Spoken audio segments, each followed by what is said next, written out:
When my wife looked at me with cold eyes and said, "Love is over, I'm just pretending now," I felt a rage burning under my skin. For years, I had been loyal, faithful, and devoted, only to hear that she had been living a lie. I didn't beg, didn't plead. I stared back and said, "Then stop." But inside, I was already planning. She thought she had killed me with those words. She thought I would crumble, that I would chase her while she ran into the arms of whoever she was really in love with. But she didn't know me. She didn't know what I was capable of when betrayed. The very next day, I started digging. Her phone, her laptop, the unexplained late nights, it all made sense. There was another man. A coworker who had been circling her for months. She thought I was blind, but I gathered every message, every picture, every receipt. Piece by piece, I built a case, not for her love, but for her downfall. I kept playing the quiet, heartbroken husband. She believed it. She thought I had accepted defeat, while secretly, I prepared my revenge. I met with a lawyer and made sure the house, the accounts, and even her car, all in my name, would be locked beyond her reach. She had taken my heart for granted, but I wasn't about to let her take my life too.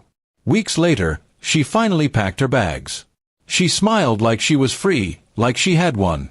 I helped her load the last box into her car, my face calm. "Good luck," I said, but my voice was steel.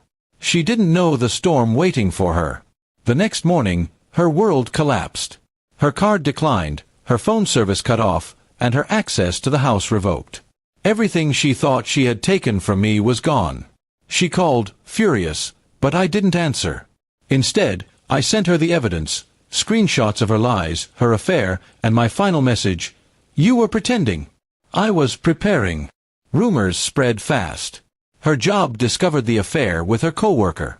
The man dumped her within days, not wanting the stain of scandal.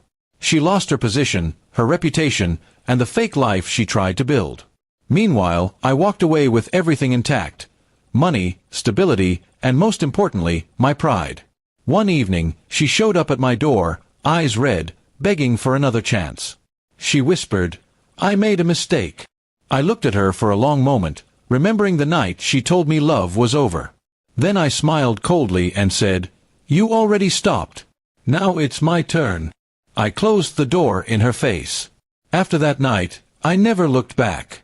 I rebuilt my life without her shadow hanging over me. Freedom tasted better than the love she had faked. And every time I remembered her words, I felt no pain, only satisfaction. Her ending was her own choice, but the revenge was mine. She pretended to love me, and I pretended to be broken. In the end, I was the one who walked away whole, while she was left with nothing. And that was justice.